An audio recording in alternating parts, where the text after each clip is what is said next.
Ngayong araw mga paps ay magsisit up tayo ng mono 4W sa ating crossover na Alto.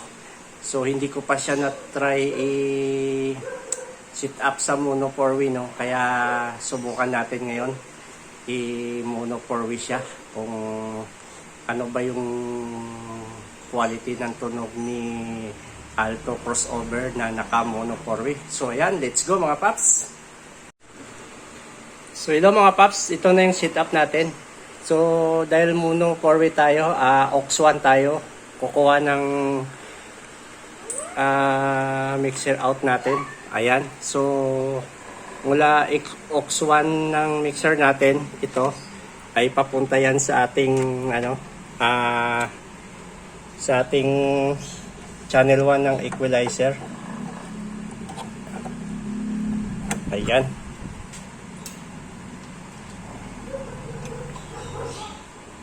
Yan.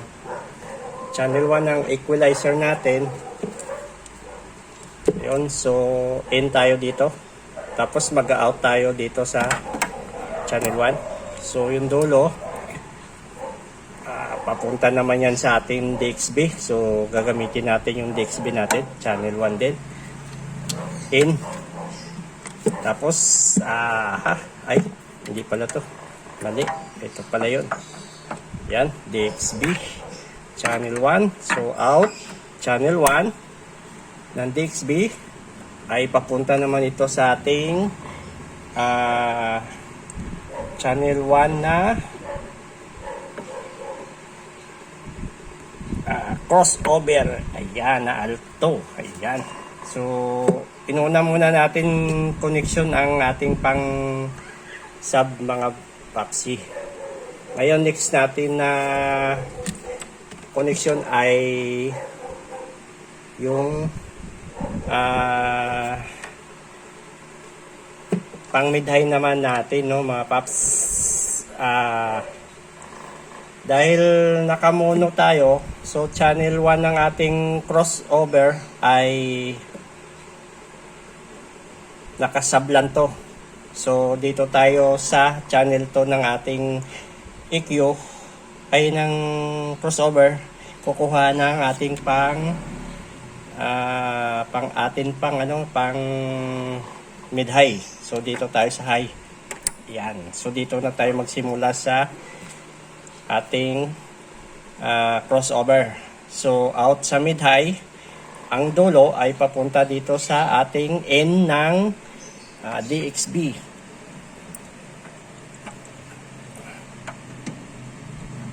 Yan, in ng DXB. Tapos dito sa channel 2 ng ating DXB out, yan, papunta sa ating channel 2 din ng ating equalizer. Yan, ito yung mid-high natin mga paps. Ayan. So ngayon, next natin gagawin ay pang sabis naman tayo.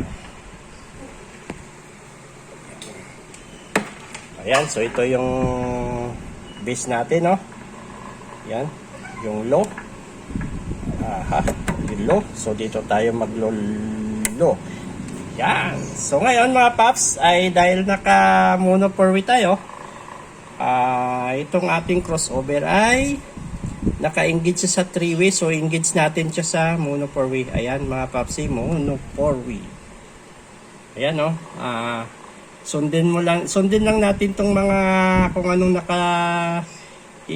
engage dito na mga drawing. Yan, so ibig sabihin kapag nakalubog ay naka-engage na sa mono 4W. So engage natin to para lumubog at naka mono 4W tayo.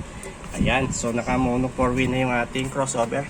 So mula sa dito sa channel 1, papunta yan dito sa ating amplifier na gagamitin natin pang sub. So in tayo dito. Itong gagamitin natin ngayon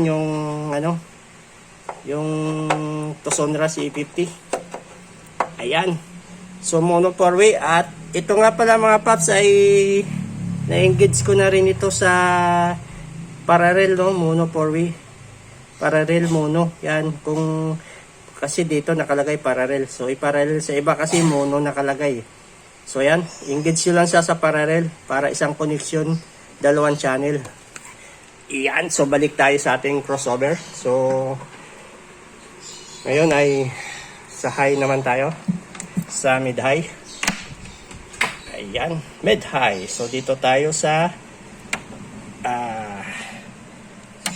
mag-input sa ating equalizer.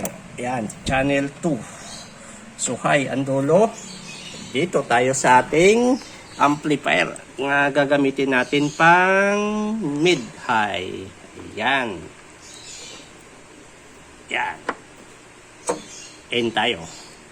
Tapos engage na rin ito sa mono. Ayan, katulad nito, mono yung nakalagay, no? So mono sa kayong parallel, isa lang yan mga paps, magkaiba lang sila ng pangalan. Yan, so iba kasi mono at iba kasi parallel, pero pareho lang yan mga paps. Ayan, at ngayon ay itong ating mga speak on. Dito na tayo sa ating mga speaker. Ayan, so channel 2, channel 1. Yan. Ito yung pang-low natin mga paps. At ito yung ating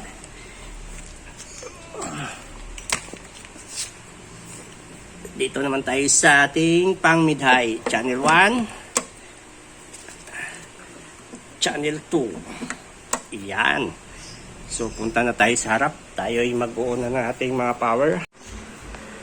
So ayan, mag-uuna tayo ng mga power natin mga paps.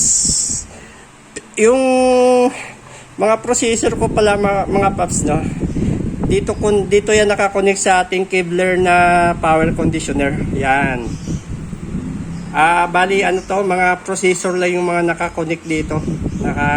Dito tayo naka power power supply. Hindi ko ginagamit tong power controller na pang on natin sa power, kundi dito sa ating Kevlar na power conditioner. Ayan, power conditioner. Ayun, i-on na rin natin ito. Ayan. Tapos mag-on na rin tayo sa ating mixer. Ayan, so may power na. At dito sa ating power arm, so na-on ko na nga pala tong ating Tosonra. Dito na lang ating pang mid-high. Ayan. So at i-on na rin natin tong ating crossover. Ayan, so may power na. Ito lang maganda dito kasi may power off talaga siya mga paps. Ayan.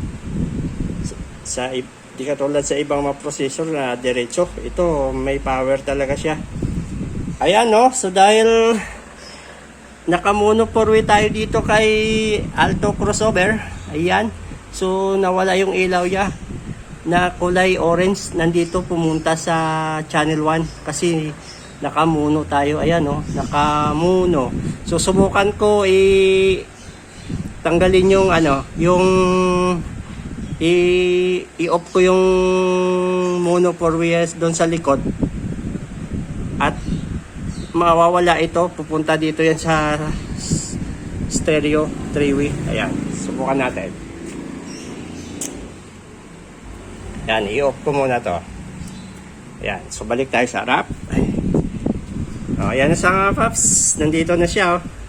Nasa gitna na siya. Pag naka 3-way stereo tayo.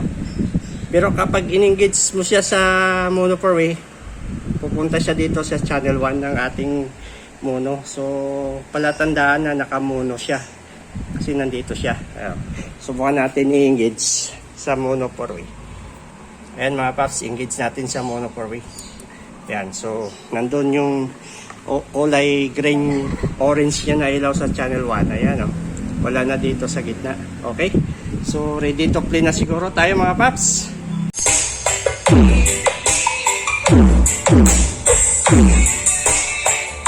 Yan yung tumutunog na subwoofer natin mga paps, yung MCB box.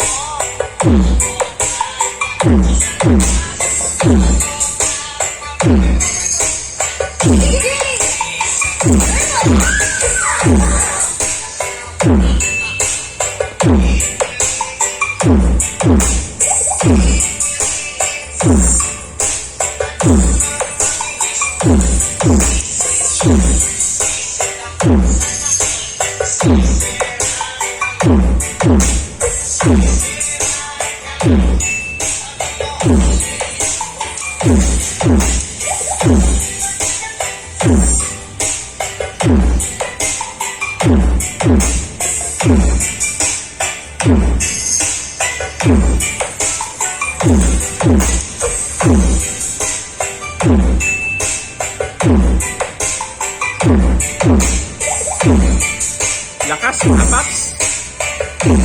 So, swabe talaga yung tunog ng MCB box natin na mayroon siyang butas, no? Solid.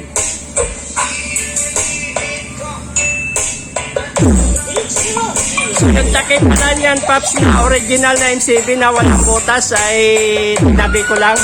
Kasi pwede natin palit-palitan lang kung magsawa tayo sa may butas. Palitan lang natin yan ng original na takip niya na yung walang butas.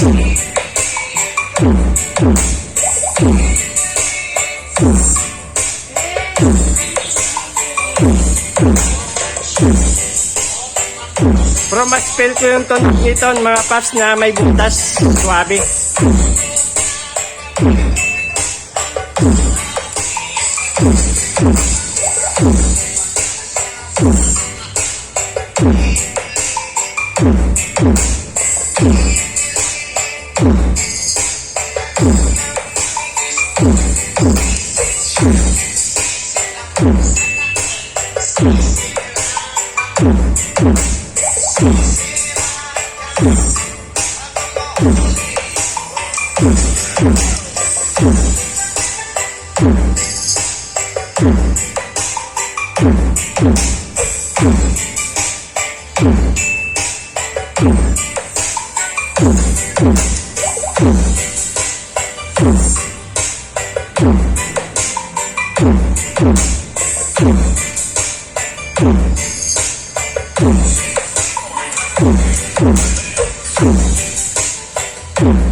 Sulit mga paps, lakas.